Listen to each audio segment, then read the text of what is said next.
Hi and welcome. I'm going to review Star Trek Picard Season 3, Episode 1 for you.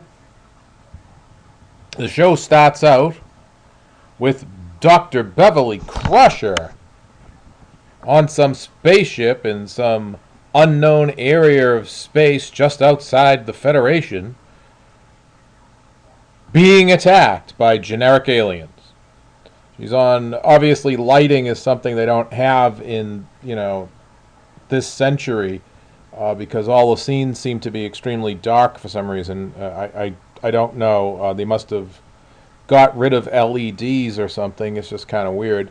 But still trying to figure out why Dr. Crusher is wielding firearms and fighting off generic aliens. Thought that was kind of weird since, my memory of Dr. Crusher from The Next Generation is she's a doctor and a mother figure and is not a warrior. So I don't get that one at all. But that's how the show starts out. And then we have a scene where they cut to Picard and he's at his house and he's talking to the Romulan woman who has an Irish brogue. Not sure how Romulans have Irish brogues all of a sudden. Doesn't really jive with me, but okay. And he gets a message on his old comm badge from the Enterprise from Dr. Crusher.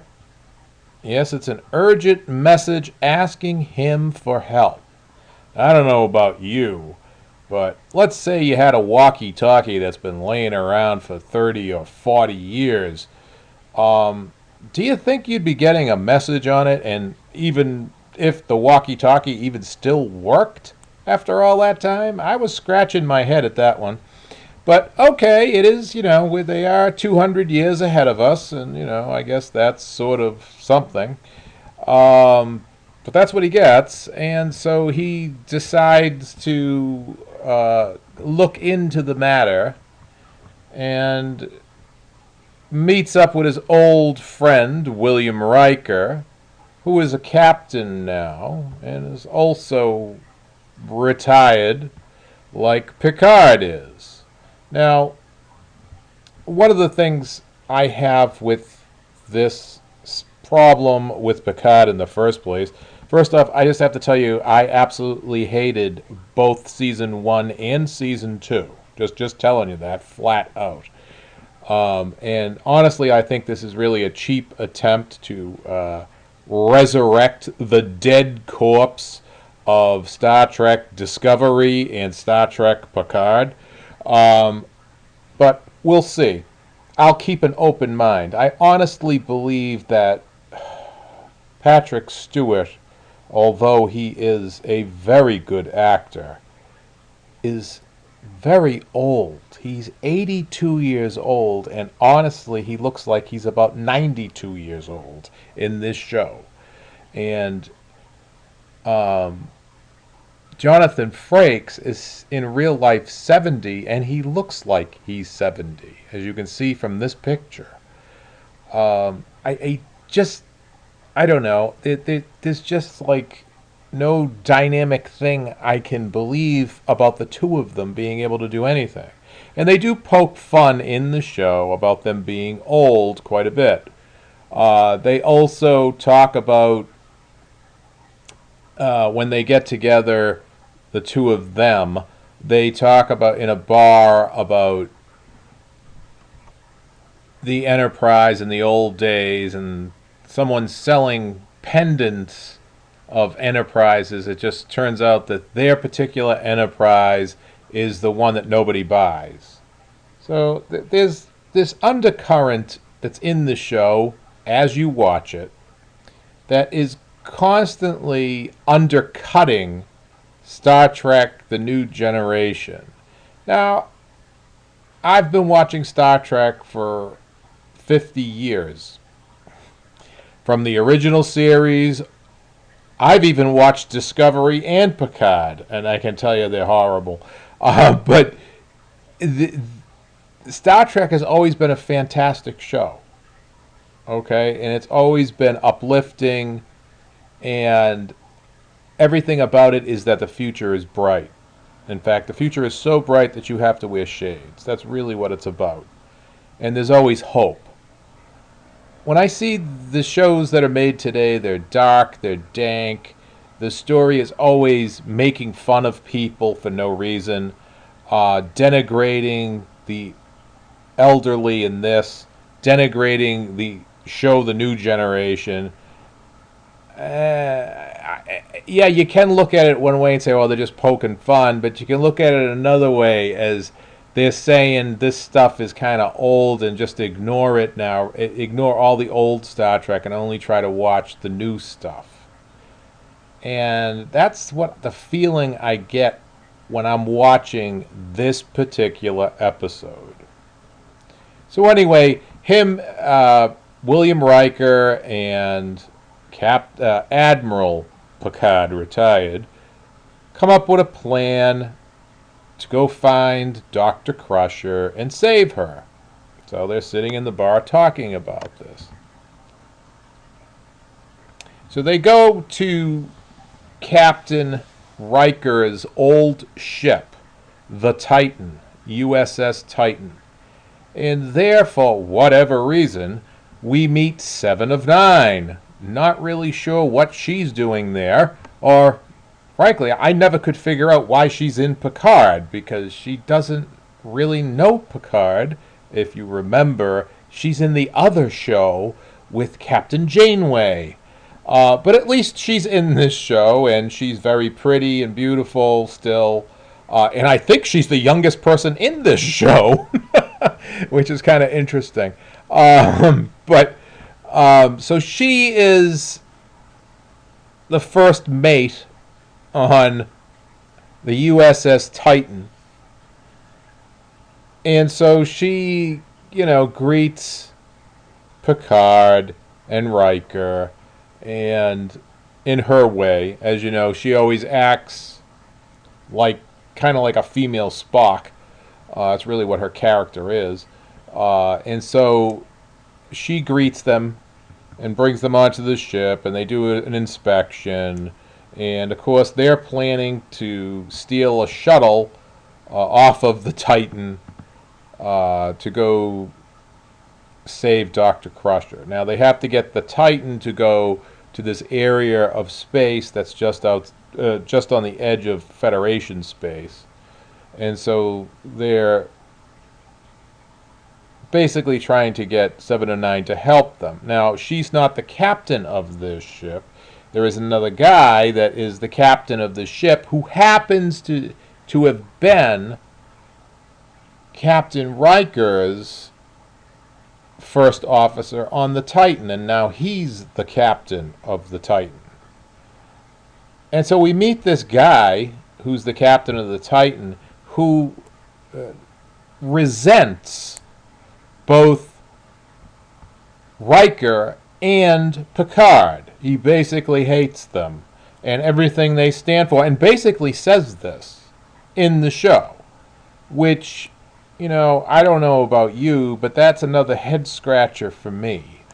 Why would anyone hate them when they've, saved the galaxy several times over, similar to, Captain Kirk? It's just like, it's like saying you hate George Washington or something like that, or you hate Abraham Lincoln, or you hate, anybody, George Patton, you hate George Patton, right? Or you hate Admiral Nimitz, or any great, person in the annals of history. Why would you hate them, especially since they're still alive, right?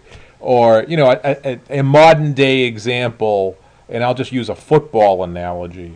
Everyone hates Tom Brady. I mean, why would you hate Tom Brady? You know what I mean? It's like idiotic.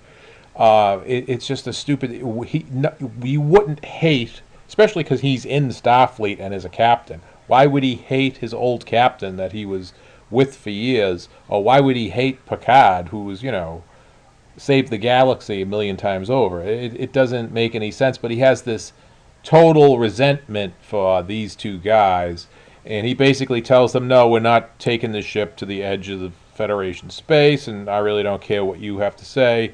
And he sticks them in bunk beds on the Titan just to show how rude he is. And it just, once again, it just rubbed me the wrong way. The plot really doesn't make any sense to me. And of course, the Titan is very dark again, which makes really no sense.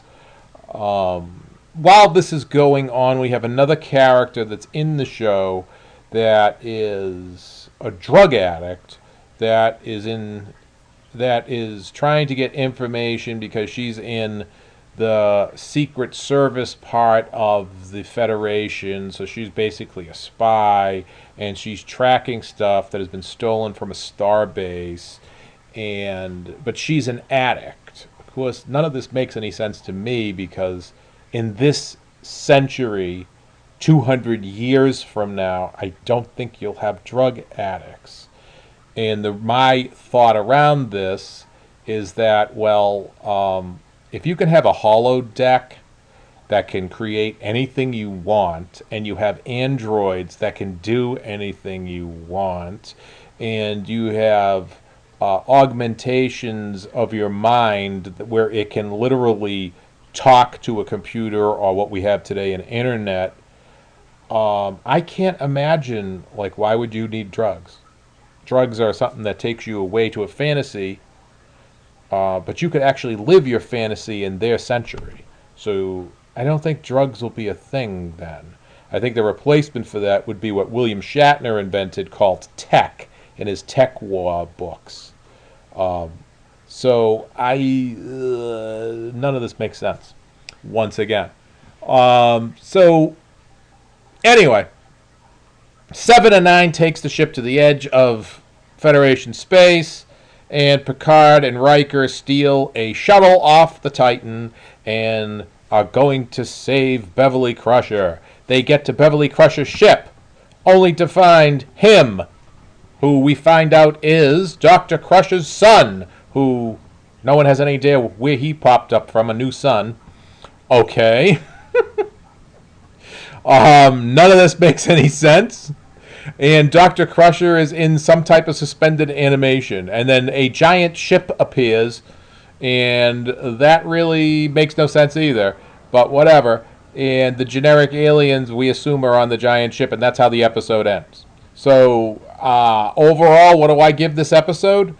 It's okay at best.